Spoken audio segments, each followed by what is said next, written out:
Hello दोस्तों, एक exam cycle में आप सभी का स्वागत है।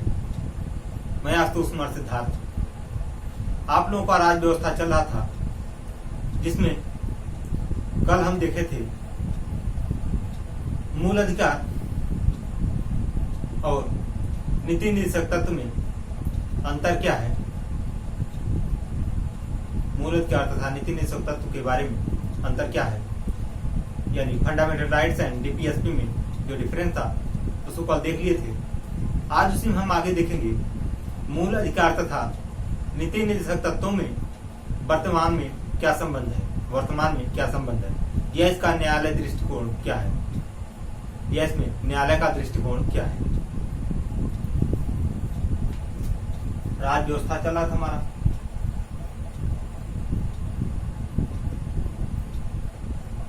इंडियन पॉलिटी, राज व्यवस्था। इसमें देखेंगे हम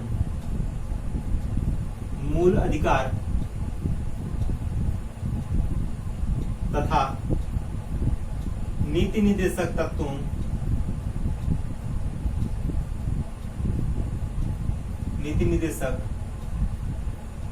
तत्वों में वर्तमान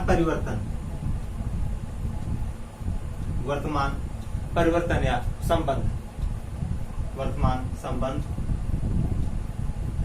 वर्तमान में संबंध क्या है इन दोनों में, या न्यायालय का दृष्टिकोण क्या है, न्यायालय का दृष्टिकोण।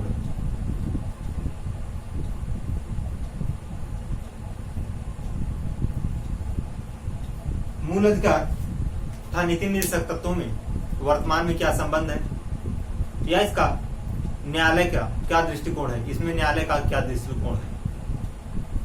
तो ये जो हमारा मूल अधिकार है, मूल अधिकार तथा नीति निदेशक तत्वों में जो हमारा वर्तमान संबंध है, यह समय तथा परिस्थितियों के अनुसार परिवर्तित होता रहता है, समय और परिस्थितियों के अनुसार बदलता रहता है। यह निश्चित नहीं होता है कि एक ही स्तंभ पर टिका रहे।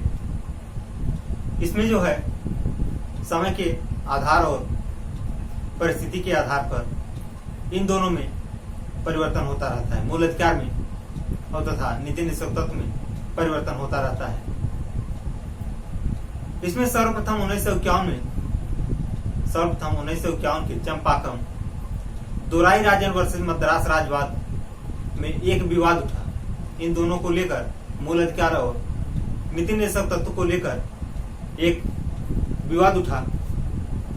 उसमें यह विवाद था कि मूल अधिकार तथा नीति निदेशक तत्वों में संघर्ष की स्थिति जो थी, यह था कि पहले जो वरीयता क्रम दिया जाए, मूल अधिकार को दिया जाए या नीति निदेशक तत्व को दिया जाए, इसी को लेकर संघर्ष उठा था, जो कि बाद में हमें मूल अधिकार को प्रथम वरीयता देना हुआ और जो नीति निदेशक तत्व है इसको द्वितीय वरीयता देना हुआ। जैसे कि हम अगले वीडियो में कल देखे थे, जो लॉर्ड कॉर्नवालिस थे, उन्होंने क्या किया था, उन्होंने यह किया था कि हिंदुओं के लिए अलग कानून और मुस्लिमों के लिए अलग कानून लाए थे, जो कि 1947 में जब विभाजन हुआ तो उस समय संविधान सभा के जो सलाहकार B.N. राव हैं, उन्होंने क्या कहा कि भारतीय संविधान में केवल एक ही संविधान होगा, भारत में सिर्फ एक ही संविधान होगा, न कि हिंदू के लिए अलग और मुस्लिम के लिए अलग, दोनों के लिए एक ही संविधान होगा। तो न्यायालय के अनुसार इन दोनों का जो संघर्ष मूल अधिकार को प्रथम वरीयता दिया गया और वहीं पर जो नीति निदेशक तत्व है आपका, उसको द्वितीय वरीयता दिया गया। तो मौलिक अधिकार को, जो मौलिक अधिकार या मूल अधिकार है, इसको नीति निदेशक तत्व से क्या किया गया, बड़ा माना गया। कब? जब मौलिक अधिकार और नीति निदेशक तत्वों में संघर्ष है, तो जब मूल अधिकार और नीति निदेशक तत्व में संघर्ष है तो मौलिक अधिकार को या मूल अधिकार को क्या बड़ा माना जाए?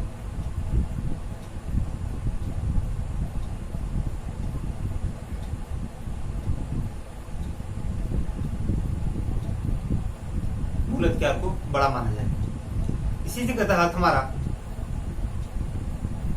जो संशोधन हुआ था, प्रथम संविधान संशोधन 1951, यह क्यों जरूरी था 1951 का प्रथम संविधान संशोधन?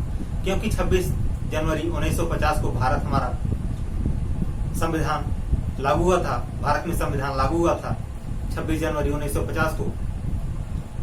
एक साल बाद, संविधान लागू होने के एक साल बाद ही क्यों हमें संविधान में संशोधन की आवश्यकता पड़ी, उसको देख लेते हैं। पहले समझते हैं क्या जरूरत थी हमें संशोधन करने का। तो हमें यह जरूरी था कि इसके तहत सामाजिक तथा आर्थिक रूप से पिछड़े वर्गों को उन्नति के लिए, पिछड़े वर्गों को सामाजिक तथा आर्थिक पिछड़े वर्गों को क्या किया गया, उन्नति के लिए विशेष उपबंध किए गए। इसका जो उपबंध करने की शक्तियां हैं किसमें निहित हैं, तो यह राज्य करता है।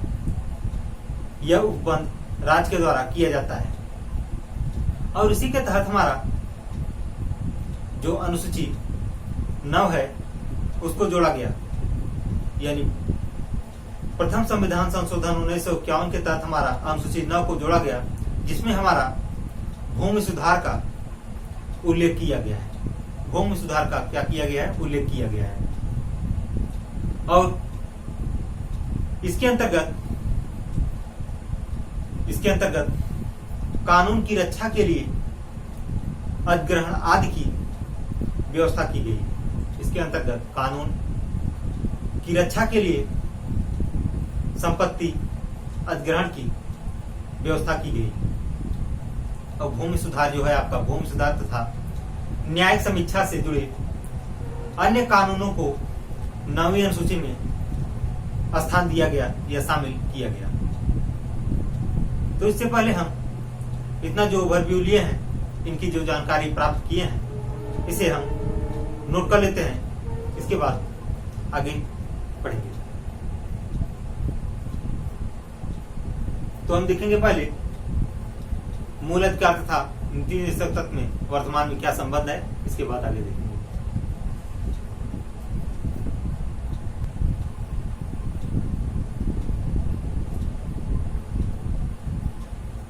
तो हमारा जो वर्तमान में संबंध है मूल अधिकार तथा नीति निर्देशक तत्वों में, लिख लेते हैं उसको। मूल अधिकार तथा नीति निर्देशक तत्वों में,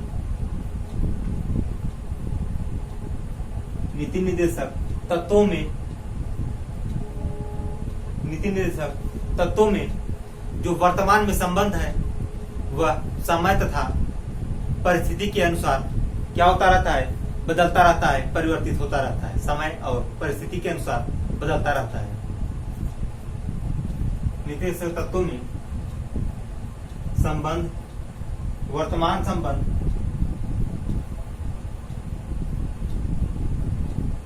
वर्तमान में जो संबंध है वह समय तथा क्या है, वह समय तथा परिस्थिति के अनुसार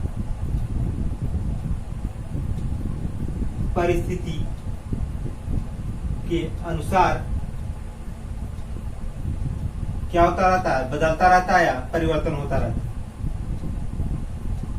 परिवर्तन होता रहता है।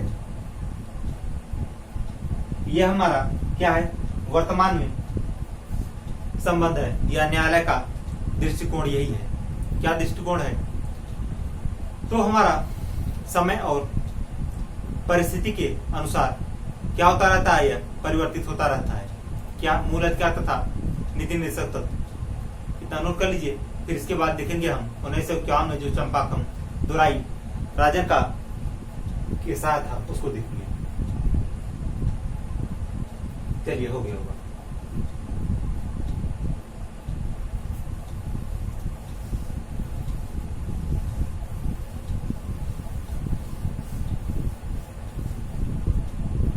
सर्वप्रथम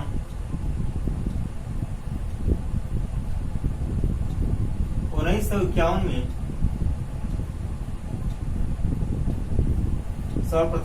सौ इक्यावन में चंपाकम दोराईराजन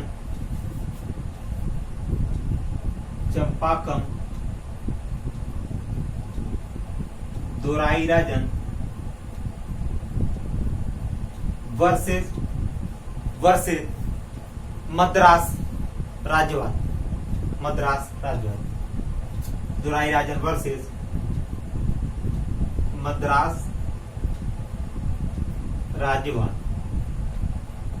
इसमें क्या प्रावधान किया गया? इसमें यह प्रावधान किया गया कि इस वाद में यह विवाद उठा कि मूल अधिकार तथा नीति निर्देशक तत्वों में जो संघर्ष की स्थिति, तो स्थिति में वरीयता प्रदान किसे किया जाए, नीति निर्देशक तत्व को, या प्रथम वरीयता किसे प्रदान किया जाए, नीति निर्देशक तत्व या मूल अधिकार को यह अधिकार दिया जाए। तो उसी को लेकर यह संघर्ष जारी था हमारा। तो यह विवाद मद्रास राज्यवाद में यह विवाद उठा कि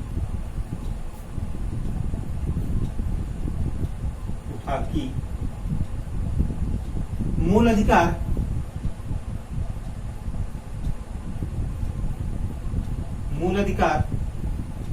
और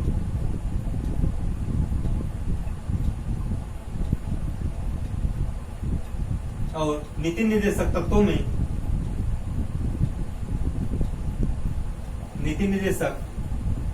तत्वों में जो संघर्ष की स्थिति उत्पन्न हुई, संघर्ष की स्थिति क्या हुई, उत्पन्न हुई,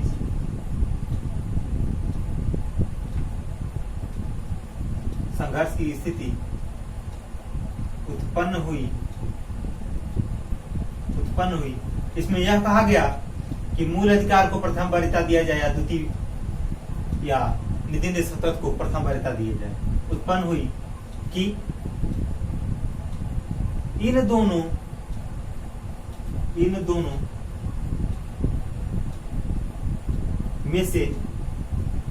में से यानी मूल अधिकार और नीति निर्देशक तत्व को, इन दोनों में से प्रथम वरीयता किसे दिया जाए, इन दोनों में से प्रथम वरीयता किसे दिया जाए, प्रथम वरीयता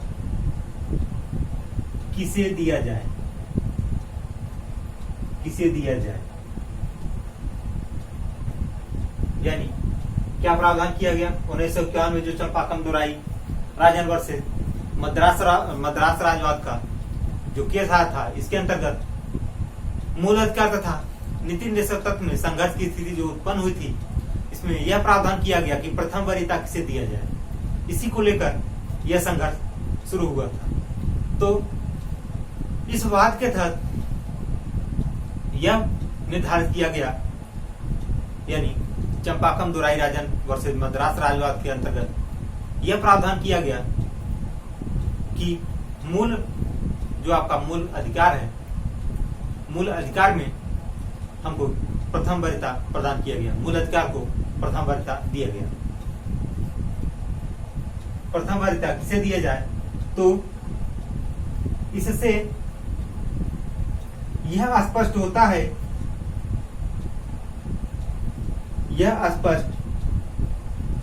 है कि मूल अधिकार को प्रथम वरीयता दिया जाना चाहिए। मूल अधिकार को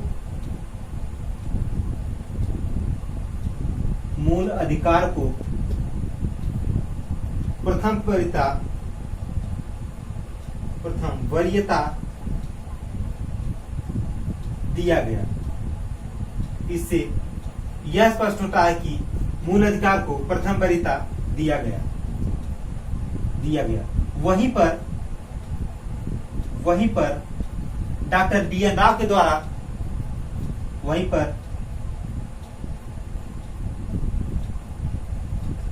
बी.एन.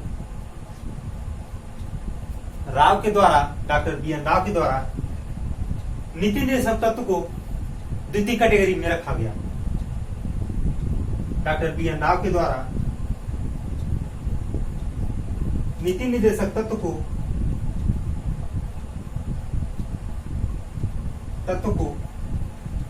द्वितीय कैटेगरी में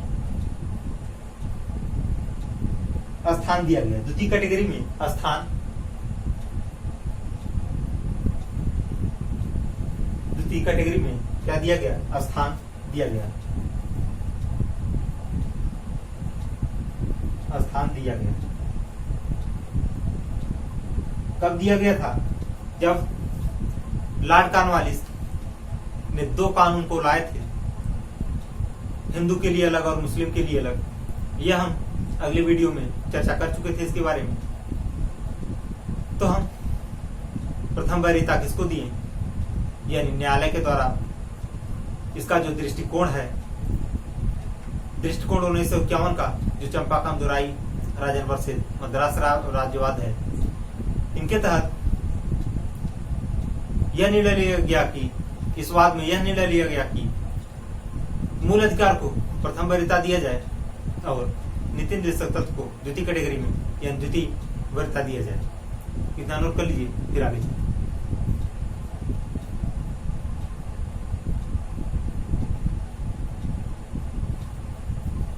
चलिए।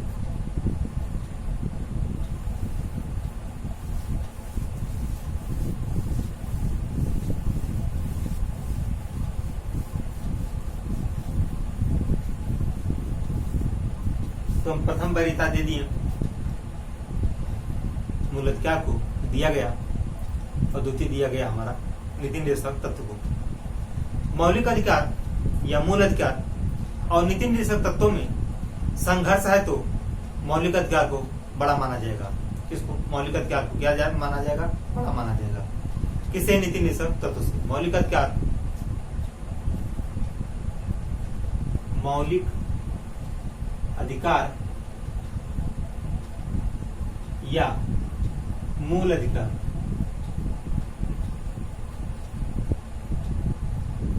मौलिक अधिकार या मूल अधिकार और नीति निर्देशक तत्वों में और नीति निर्देशक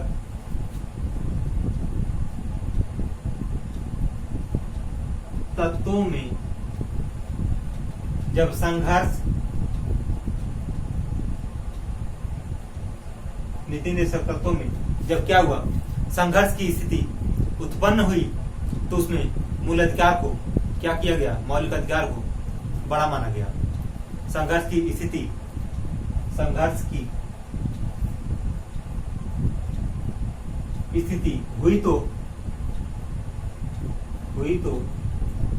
मूल अधिकार को बड़ा माना गया। यानी मूल अधिकार नीति निर्देशक तत्व में जो हमारा मूल अधिकार है उसे बड़ा माना जाता है। किससे? नीति निर्देशक तत्व से। तो इतना हमारा जो चंपाकम दुराई राजन वर्सेस मद्रास राज्यवाद था उसके अंतर्गत इतना प्रावधान किया गया था। अब देखेंगे हम जो 1951 का संशोधन है यह क्यों आवश्यक है, इसके बारे में डिटेल लेते हैं। पहले इतना नोट कर लीजिए आप लोग।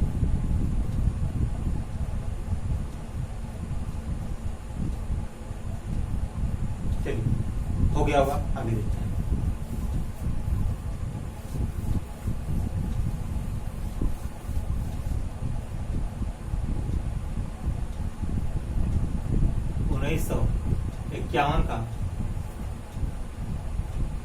इक्यावन का प्रथम संविधान संशोधन, प्रथम संविधान संशोधन 1951 का प्रथम संविधान संशोधन, यह क्यों आवश्यकता, इसको देख लेते हैं, पहले समझते हैं। इसके अंतर्गत सामाजिक तथा आर्थिक, सामाजिक तथा आर्थिक रूप से पिछड़े वर्गों को, सामाजिक तथा आर्थिक रूप से पिछड़े वर्गों को उन्नति के लिए विशेष उपबंध कौन करता है? राज्य को यह शक्ति प्रदान है। क्या किया गया इसमें? सामाजिक तथा आर्थिक रूप से पिछड़े वर्गों के लिए विशेष प्रावधान किया गया। यह प्रावधान कौन करेगा? राज्य करेगा, क्योंकि यह प्रावधान राज्य को शक्ति प्रदान करती है। यह प्रावधान राज्य को शक्ति प्रदान करती है। देखते हैं इसके अंतर्गत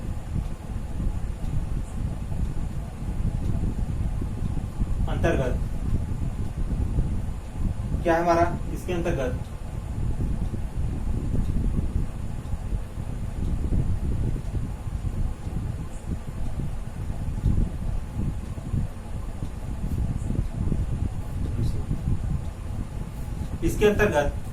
सामाजिक तथा आर्थिक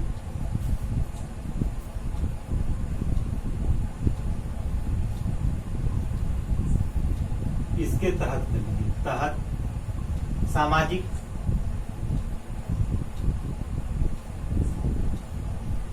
तथा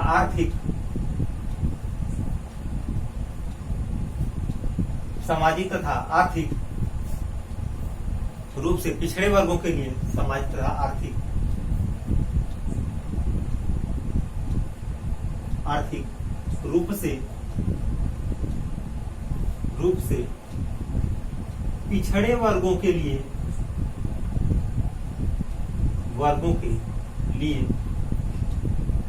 पिछड़े वर्गों के उन्नति के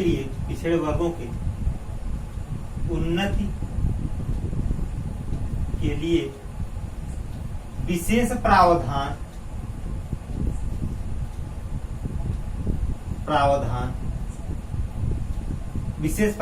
कौन करेगा? राज्य करेगा। विशेष उपबंध या प्रावधान राज्यों की शक्तियां दी गई। प्रावधान राज्य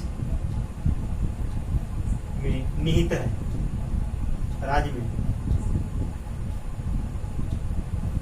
उन्नति के लिए विशेष उपबंध, विशेष प्रावधान राज्यों को शक्तियां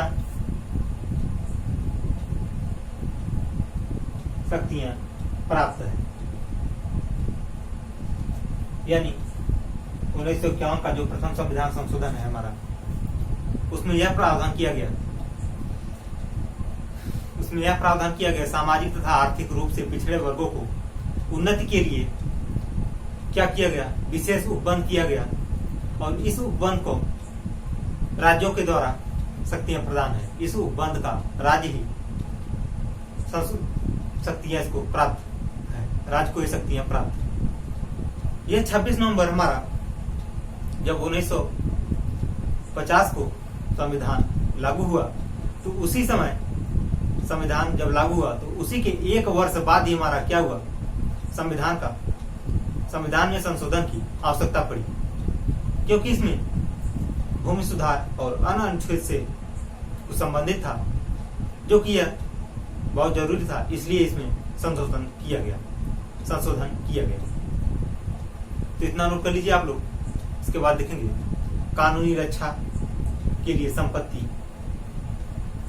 इसके अंतर्गत ही कानूनी रक्षा के लिए संपत्ति अधिग्रहण आदि की व्यवस्था की गई। संपत्ति आदि की अधिग्रहण की व्यवस्था की गई। इसके अंतर्गत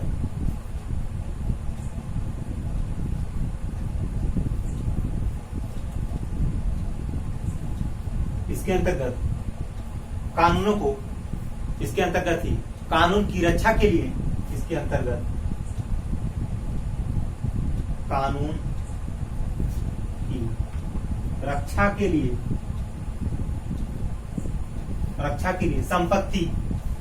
लिए संपत्ति अधिग्रहण आदि की व्यवस्था की गई है।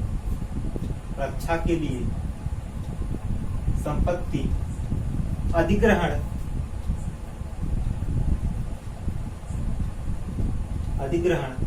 आदि की व्यवस्था किया गया है।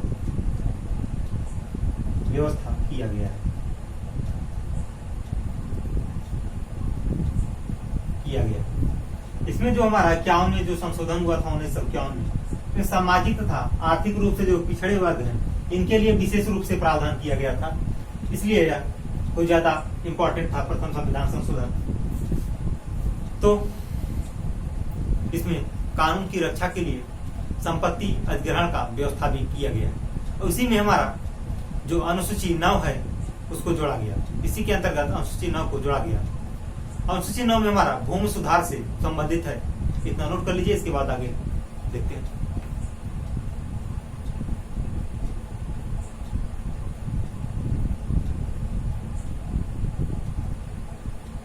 सही हो गया।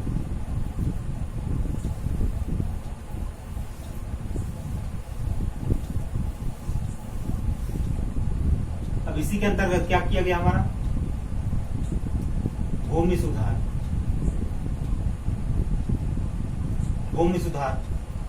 अनुसूची 9 को जोड़ा गया। अनुसूची 9 में इसके अंतर्गत अनुसूची 9 में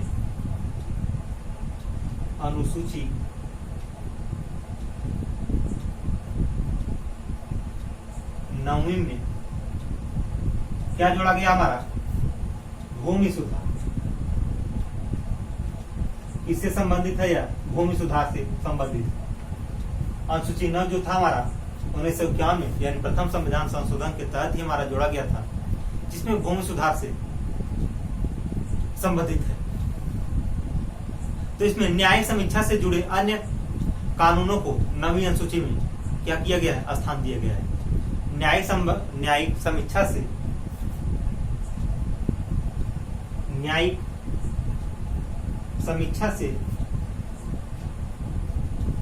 से जुड़े अन्य कानूनों को 9वीं अनुसूची में स्थान दिया गया। अन्य कानूनों को 9वीं अनुसूची में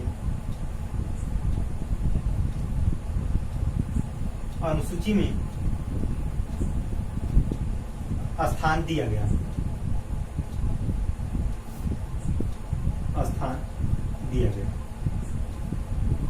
यानी हमारा जो 1951 का संविधान संशोधन है, इसी के तहत हमारा जो है मूलतः क्या है, इसी के तहत हमारा क्या हुआ था भूमि सुधार का प्रावधान आया था। भूमि सुधार का प्रावधान दिया गया है। यही हमारा 1951 में। और इसी के तहत हमारे जो प्रधानमंत्री थे, इतना नोट कर लीजिए, फिर आगे देखते हैं।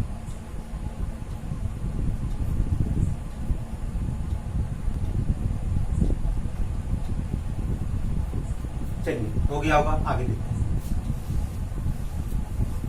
यानी इसी के अंतर्गत हमारा क्या जोड़ा गया था 9वीं अनुसूची को जोड़ा गया था जो भूमि सुधार से संबंधित था।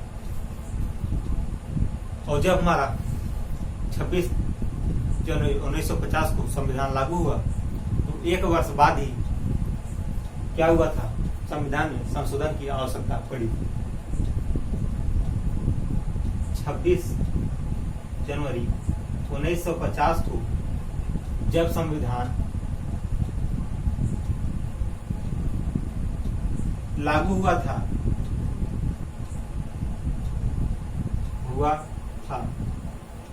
तब से 1 वर्ष बाद ही संविधान में संशोधन की आवश्यकता पड़ी। संशोधन की आवश्यकता पड़ी। क्या पड़ी? संशोधन की आवश्यकता पड़ी।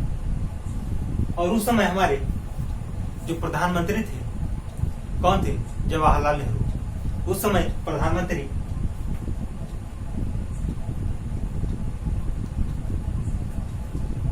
यानी उसी समय प्रधानमंत्री जो थे जवाहरलाल नेहरू।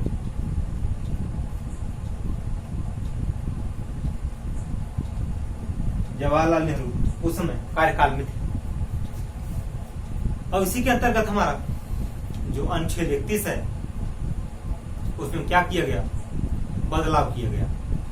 और जो इनका कार्यकाल है यानी जवाहरलाल नेहरू ने 10 मई 1951 को क्या किए थे, संविधान संशोधन का प्रस्ताव पेश किए थे, जो कि 18 जून 1951 को यह पारित होकर एक अधिनियम के रूप में हमारा क्या हुआ, संशोधन स्वीकार किया गया। इस डेट को भी लिख लेते हैं, 18 मई जब ये प्रधानमंत्री थे हमारे जवाहरलाल नेहरू, तो 10 मई 1951 को क्या किए थे, 10 मई 1951 में ही इन्होंने संविधान संशोधन का प्रस्ताव पेश किया था। इन्होंने ही संविधान संशोधन का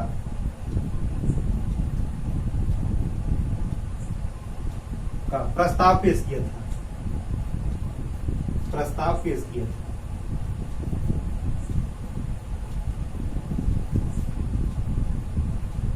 पेश किए थे और स्वीकृति का प्राप्त हुई हमें। यह स्वीकृति हमें प्राप्त हुई 18 जून 1951 को। यह हमारा पारित होकर क्या हुआ, पारित होने के बाद अमेंडमेंट के रूप में यह हमारा एक अधिनियम बन गया। 1951 में संशोधन के रूप में हमारा यह पहला संविधान संशोधन हुआ। तो 18 जून 1951 को यह संशोधन पास हुआ।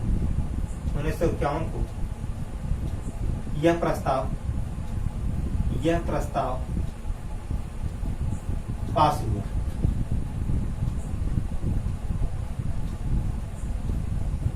इस प्रस्ताव को रखे थे जवाहरलाल नेहरू ने। कब रखे थे, 10 मई 1951 को। और पास कब हुआ था यह हमारा, 18 जून 1951 को। 18 जून 1951 को यह हमारा पास हुआ। तो इतना नोट कर लीजिए, फिर आगे देखते हैं।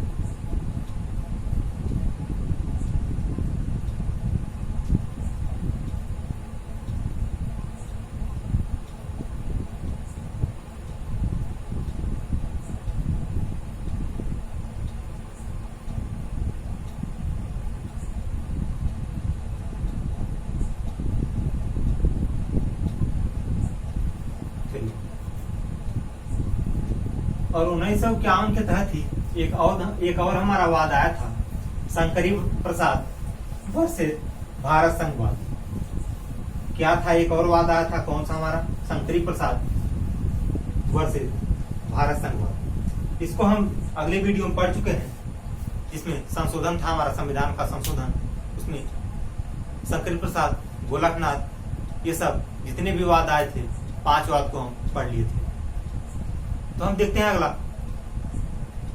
इसी में 1951 का जो हमारा संशोधन है, उसमें आर्टिकल 31 में क्या बदलाव किया गया, उसको देख लेते हैं। कौन कौन सा अनुच्छेद जोड़ा गया। इसमें हमारा 1951 का जो प्रथम संविधान संशोधन है, इसमें अनुच्छेद, इसके अंतर्गत ही अनुच्छेद 31 में बदलाव हुआ। बदलाव क्या हुआ, इसमें क्या जोड़ा गया, आर्टिकल 31(1) और आर्टिकल 31(b), यानी ए और बी को जोड़ा गया। अब इसके अंतर्गत हमारा जो अगला वाद आता है 1967 का, गोलकनाथ वर्सेस पंजाब राज्यवाद। इसमें क्या प्रावधान किया गया, ये सब हम अगले वीडियो में डिटेल में चर्चा कर चुके हैं। लेकिन हम यहाँ पर फिर से एक बार दोहराते हैं, क्योंकि यहाँ इसका इस संशोधन में आवश्यकता है। तो इतना आप लोग नोट कर लीजिए। इसके बाद आगे देख रहे हैं, इसी 1967 में हमारा गोलकनाथ वर्सेस पंजाब राज्यवाद में उच्चतम न्यायालय का क्या प्रावधान किया गया है उच्चतम न्यायालय के द्वारा। तो उच्चतम न्यायालय के द्वारा मूल अधिकार को सर्वोच्च वरीयता प्रदान किया गया है। उच्चतम न्यायालय के द्वारा हमारा मूल अधिकार को सर्वोच्च वरीयता दिया गया है। किससे? नीति निर्देशक तत्व से सर्वोच्च वरीयता किसको दिया गया? मूल अधिकार को दिया गया है। यह निर्धारण किया गया कि नीति निर्देशक तत्वों को लागू कराने के लिए, इसमें यह निर्धारण किया गया कि नीति निर्देशक तत्वों को क्या किया गया? निर्धारण कराने के लिए यानी लागू कराने के लिए अधिकारों में किसी भी प्रकार का परिवर्तन नहीं किया जाएगा। किसी भी प्रकार का परिवर्तन नहीं किया जा सकता। तो देख लेते हैं इसको भी। इसके पहले ये चार्ट आप बना लीजिए, इसके बाद आगे चलते हैं। चलिए, हो गया वो।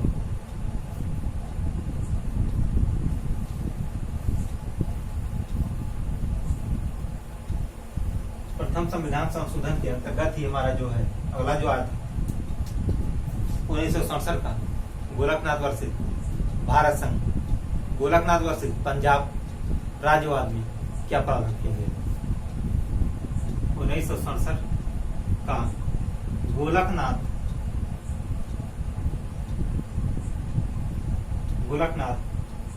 वर्सेस पंजाब राज्यवाद, पंजाब राज्यवाद, इसमें यह प्रावधान किया गया कि मूल अधिकार को न्यायालय के द्वारा क्या माना गया? उच्चतम न्यायालय के द्वारा मूल अधिकार को सर्वोच्च माना गया। उच्चतम न्यायालय के द्वारा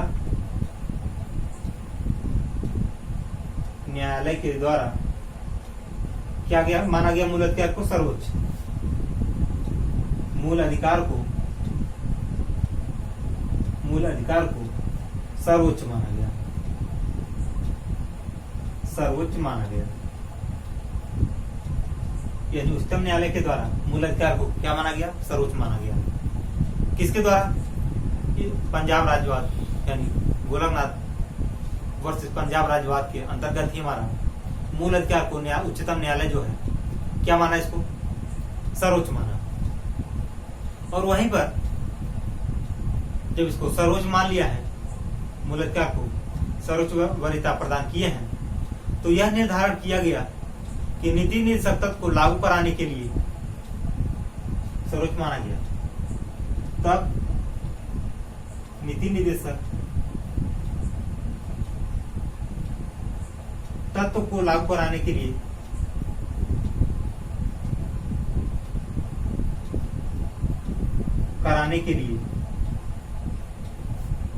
नीति निर्देशक तत्व को लागू कराने के लिए मूल अधिकारों में किसी भी प्रकार का फेरबदल या परिवर्तन नहीं किया जा सकता है।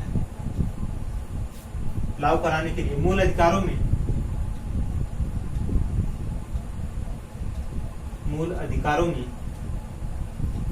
किसी भी प्रकार का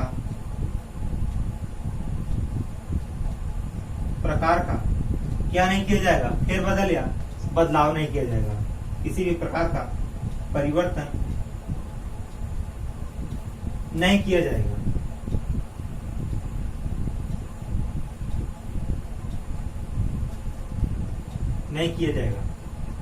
किस वाद में कहा गया है? 1967 का जो गोलकनाथ वर्सेस पंजाब राज्यवाद है, इसी के अंतर्गत उच्चतम न्यायालय ने मूल अधिकार को सर्वोच्च वरीयता प्रदान किया और नीति निर्देशक तत्व को लागू कराने के लिए मूल अधिकारों में किसी भी प्रकार का बदलाव या परिवर्तन नहीं किया जाएगा, इसका इसमें प्रावधान किया गया। तो हम 1951 का संविधान संशोधन पढ़ें, क्यों यह आवश्यक था उसको भी देखें, क्योंकि इसमें हमें अनुसूची 9 को ऐड करना था, जोड़ना था, और सामाजिक तथा आर्थिक रूप से पिछड़े वर्गों को उन्नति के लिए, विशेष उपबंध के लिए, उनको बढ़ावा देने के लिए राज्य के द्वारा शक्तियों का प्रावधान किया जाना चाहिए था। इसलिए उसको राज्य में शक्तियों का प्रावधान किया गया है। तो अगले वीडियो में हम देखेंगे 25वां जो संविधान संशोधन हुआ है उसको देखेंगे। लेकिन उससे पहले आज इस वीडियो को हम यहीं पर रोकते हैं। तो इस वीडियो को आप लोग ज्यादा से ज्यादा शेयर करिएगा, लाइक करिएगा और कमेंट करिएगा, और अपना जो सुझाव है हमें कमेंट के माध्यम से दीजिएगा, और चैनल को हमारे सब्सक्राइब कर लीजिएगा। जय हिंद दोस्तों।